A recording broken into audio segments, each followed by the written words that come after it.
Hey everybody, just wanted to share a story that really touched me yesterday. So last night was the wedding of a really close friend of mine. A buddy from high school made a wedding for his daughter, first one from all of our friends that age that did it, and I was really pumped to go to the wedding. Like, can you imagine? So I was in St. Louis Wednesday night speaking, so I booked a ticket from St. Louis to Miami, where the wedding is.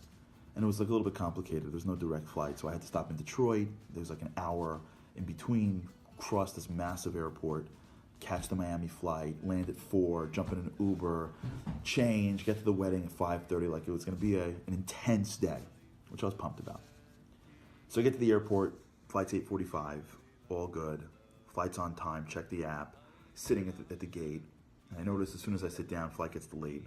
I'm like, okay, it's cool, 9 o'clock, still got plenty of time, I'll just race it, I'll run faster. Boarding's supposed to be 8:20 for a 9 o'clock flight. 8:20 comes and goes, 8:30, 8:40, 8:50.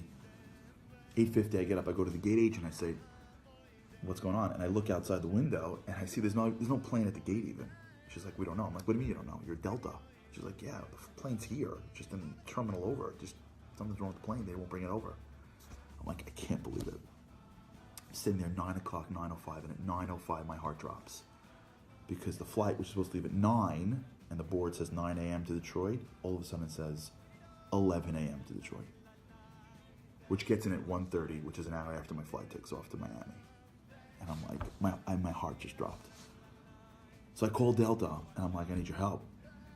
I got my buddy's wedding in Miami. I don't know what's going on here in St. Louis. I got to get to Miami tonight.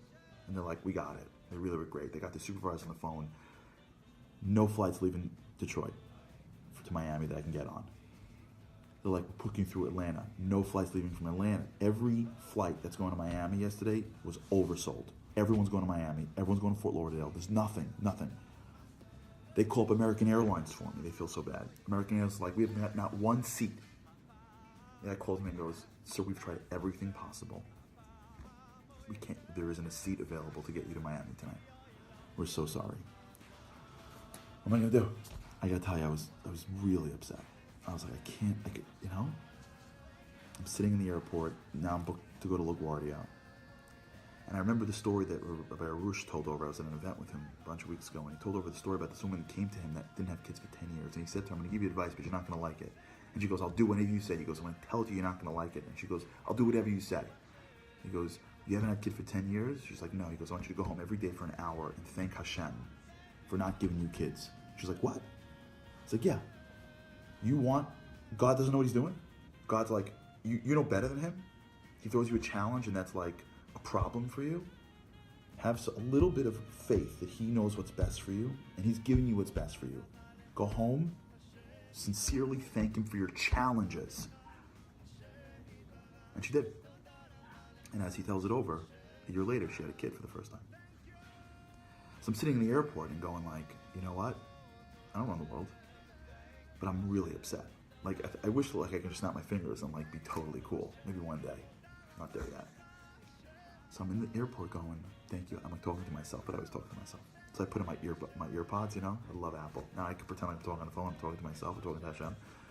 So I'm literally sitting in the airport waiting for the LaGuardia flight going, thank you Hashem for making me miss my flight. Thank you Hashem for making me miss my flight.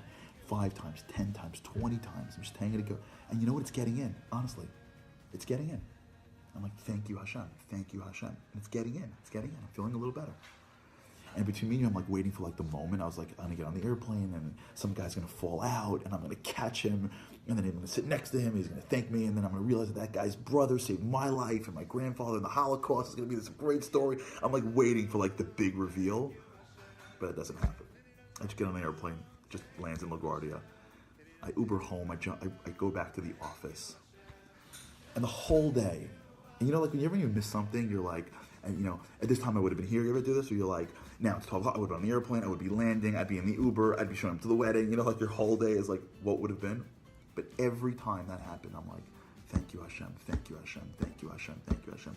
My day yesterday was me reiterating in my brain, thank you Hashem, until finally it started to really feel real. And it really helped. So I get home, and when I walk in the house, my wife says to me, Charlie, somebody stopped by the house today and gave you a package. I'm like, they hand deliver a package? What package? She's like, I don't know. I'm like, you waiting for one? I'm like, no. She's like, well, he came by, great guy, came by, and he handed me a package. And I go to the dining room table, and what's waiting for me on the dining table is the following package. This. And I open it up, and here's what I find.